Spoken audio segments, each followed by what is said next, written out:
Happening, you folks. I had zero intention of reviewing today's movie because I just reviewed Infested like 6 weeks ago. I'm not trying to lump a bunch of movies in together, but they're both horrors and they're both about spider infestations. So, lump. But then I found out today's movie is directed by Australia's own Kia Roche-Turner. And that changed my mind because he also directed one of my favorite zombie flicks, Wormwood.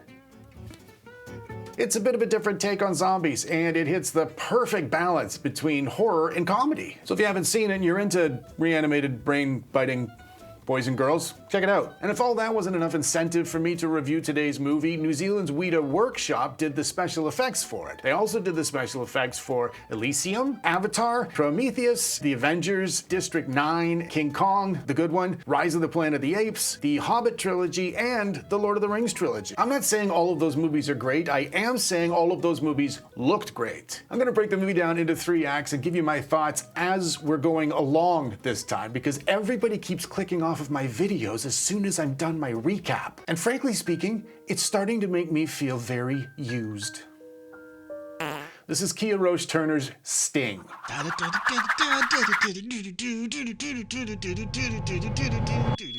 This movie opens with a prologue from 4 days into the future with an elderly lady named Helga hearing these sounds of an elephant sprinting around inside her walls. And it's not the first time it's happened, seeing as she's dog-eared the exterminator in her yellow pages. And when the exterminator asks her name and address, Helga reads them from the wall as the poor girl's starting to get light on memory in her golden years. And when Frank, the exterminator, shows up, he has to remind her she'd called him about the noises. When he asks her why there's another exterminator there, she has no idea what he's talking about. When he heads in to investigate, he finds blood all over the floor, and the other exterminator. And then something grabs him. By the time Helga's back to her black and white horror movie, she's already forgotten what happened. And the brief prologue is brought to a close by reminding us sometimes ignorance really can be bliss.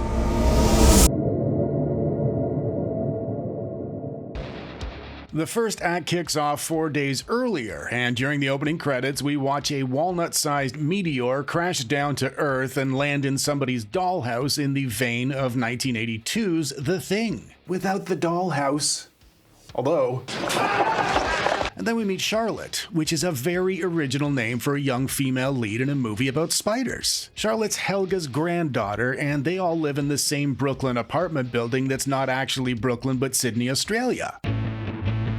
Charlotte has broken into her grandmother's apartment for a wee nosy, and when she finds a tiny spider residing in the dollhouse, she grabs it. Even though it definitely appears to be the kind of black widow I'd run screaming from like a little girl myself. Charlotte doesn't know the spider's just landed on Earth, so she treats it as a pet. And right when she's thinking she's gotten away with it, her stepdad Ethan comes in to ask if she was in her grandmother's apartment. Again. Her grandmother's sister, Gunta, the owner of the building and Ethan's boss in his capacity as the building's handyman, suggested Charlotte had broken in and caused the damage. And of course, she denies it, and the spider becomes her new best pal. The first act is brought to a close when she names it Sting, in honor of The Hobbit. In honor of the fact that people doing this movie's special effects are the people who did The Hobbit special effects, as I mentioned earlier.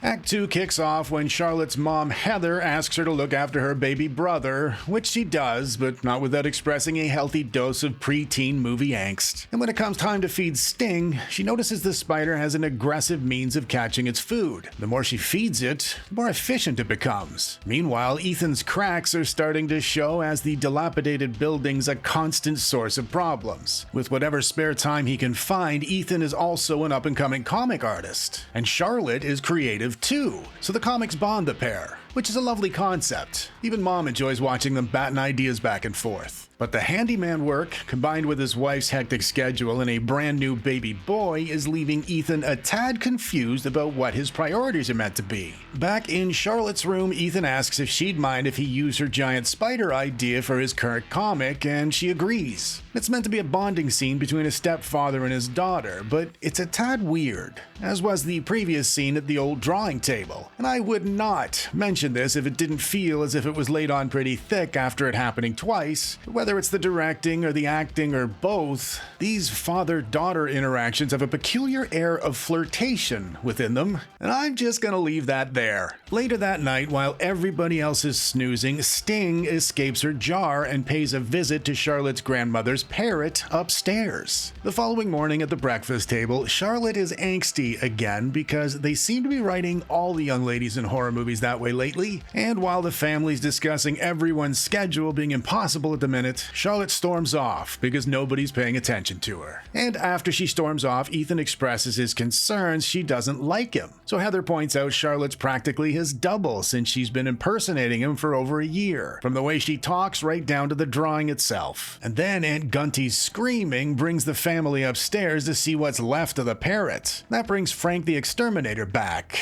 bearing in mind this is 4 days before his first appearance in the prologue scene. And Frank figures whatever's done the damage is moving through the ventilation system, and he assures the ladies whatever has done this damage will be exterminated. And after she's done her foraging, Sting tucks herself back into her jar, leaving Charlotte completely unaware of her midnight marauding. The following morning, she discovers Sting can mimic her sounds, so she starts alerting her to feeding time with a nifty little whistle. She also learns the spider hates mothballs, which Charlotte's grandmother's clothes happen to be dripping in. It's a grandmother thing, guys, and it's lovely and not gross at all. Like when their dentures fall out while they're talking to you and they somehow don't notice that it's happened.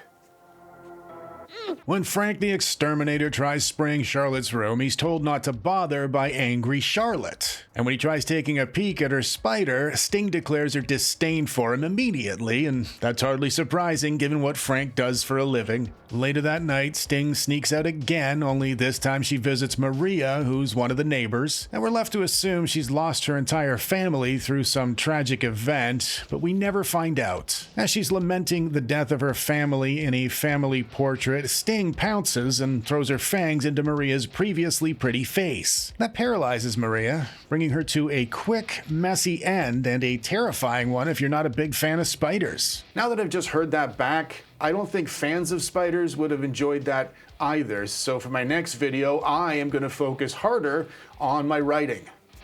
Back in the apartment, when Charlotte asks about Eric, a budding scientist on the floor above, Ethan tells her to stay away from him because he's weird. So, of course, she goes to see him immediately in hopes he'll sell her one of his fish tanks. And inside, Charlotte gives Eric the lowdown on Sting's many talents. Clearly captivated by what he believes to be something that is not a spider, he tells her she can use a tank for free as long as she agrees to let him transfer it into the tank by himself for safety reasons. Meanwhile, when sounds up in the vents turn out to be Maria's chihuahua running about, Ethan returns the dog, and when he sticks his nose inside, he finds her shriveled corpse up against the bathtub. Then Eric calls and invites Ethan up to the apartment to fill him in on what his daughter's been keeping in her room. And that means Eric is a good guy and not weird after all. When Charlotte finds out Eric's taking the dangerous spider away, her and her stepdad get into a mudslinging match. The condensed version is Charlotte misses her father, who's in Thailand, and she tells Ethan her father is a better dad than he is. But Ethan knows her father's just around the corner and has been for 6 months. And in anger, he tells her he has no interest in seeing her. And the heightened emotional state kicks off another tone-changing scene when Ethan tries understanding whether or not he's Charlotte's father. As this story progresses, it's clear it has all the right ingredients for a decent drama horror mix. It just seems to have all the ingredients in the wrong order and in the wrong amounts. At times, these unexpected emotional outbursts make it feel like the story's being rushed, as the characters themselves feel totally undeveloped. And then we find out Eric's not the good guy we thought he was, because he's keeping Sting and feeding her his own pets so she'll grow big. Now we know that's a dumb idea, and later that night Eric finds out it was a dumb idea too.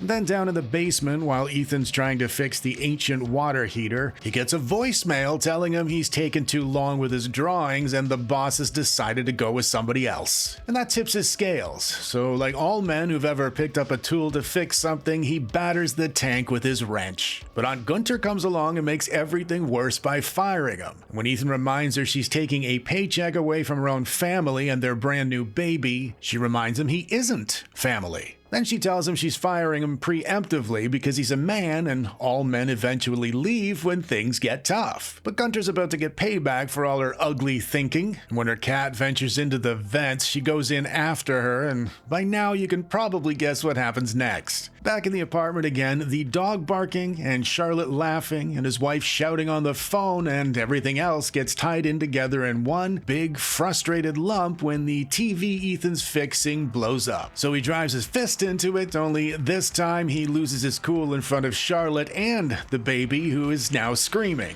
That prompts another very serious discussion between Heather and Ethan, and the shifts in tone are starting to feel a bit like somebody deflating your balloon only to blow it back up again over and over. And with less than 20 minutes remaining in what's essentially been a family drama film up until this point, the second act is brought to a close when their argument is interrupted by a giant-sized Sting pouncing on Ethan from up on the ceiling.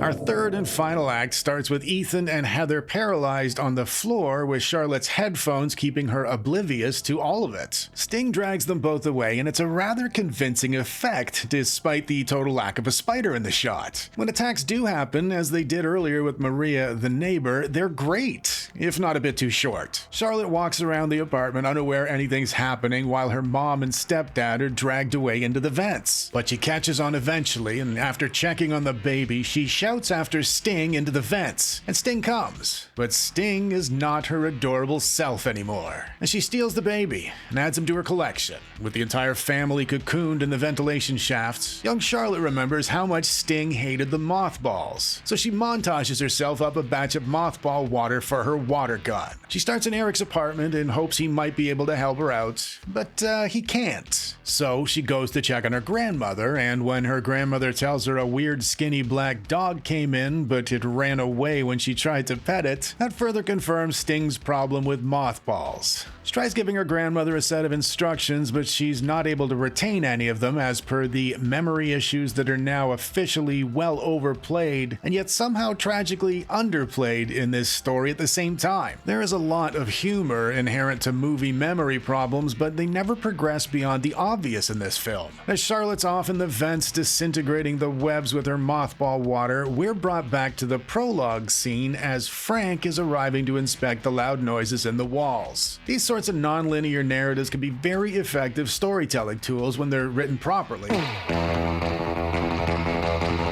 But Frank's sporadic appearances slow this narrative down because you have to think about where he fits into the story in relation to where it currently is. Back in the vents, Charlotte's instructing her adult stepfather on what to do, how to do it, and why. While they're talking, Sting scares them both and they drop down into the trash below. And Sting follows. And we get another close-up. And just as Sting's about to bite Charlotte, possibly, because she is kind of its mother, but that dynamic's never explored either, Ethan springs to the rescue with a bottle of Evian's finest space spider repellent. And he screams and throws F-bombs, and they actually work. And while they're having another emotional father-daughter moment, Frank drops into the trash behind them. A few seconds later, after a handful of witty quips that don't quite hit the mark, Sting kills him. That leaves Charlotte and Ethan alone and trapped with the spider. So they have another emotional moment. And given how heavily they're leaning on the family drama a strained relationship between a stepfather and his daughter might understandably cause, they've completely ignored the treasure chest worth of material in the spiderweb metaphor relating to family difficulties. With no other options, the pair dive into the trash compactor, where the writing team or the editing team might have dropped the ball by failing to explain how Heather and the baby happened to be safely tucked away in there together already. And then Sting comes to the opening. Charlotte says, "Come get some food," even though she's trained it to know it's being fed when she whistles. This moment in this scene was screaming for the payoff of her inviting the spider in with a whistle, but nope. Ethan stands poised with the compactor remote in his hands, waiting for the perfect time to bring the door down on her, but the remote's shorting out because the fire sprinkler's been set off. So, he connects the plug manually and ends up electrocuting himself. That leaves Charlotte to save the day again. and that confuses the tone again. This final direct viewing of Sting is an unfortunate letdown. This is meant to be an alien from outer space designed by a team of legitimate genius artists who've proved their worth time and time again. And yet, with full creative license to make Sting look and act however the hell they wanted, we have a big spider, folks. Then Heather saves her husband's life with some good old-fashioned, once again tone-shifting CPR. And it works, thank fuck. And Charlotte brings the movie to a close by uttering the term you're probably expecting, the one she's never said before, in I love you, Dad, which feels exactly as cringy as it sounds, given they've ended the movie by showing us they've fixed the problem they hung the storyline on, without showing us any of the difficult, painful work required to get through these sorts of things along the way. This movie was far from terrible. I don't think it knew what it was trying to accomplish. All of the abrupt, underdeveloped emotional shifts in the pacing and the lack of any real horror elements made this feel like it was made for kids, with a bunch of F-bombs thrown in for good measure. Overall, it is very watchable as long as there's nothing else on. If you've seen Sting already, you know the drill. Let me know what you thought down in the comments. As always, thank you very much for watching. And until next time, folks. It's me, Jonny, from that video you just loved, and I know you loved it because this book I read told me if I constantly say that to you, you will start to believe it's true. So thanks for loving that video you just watched. You're also going to love this next video as soon as you click on it. Click on it.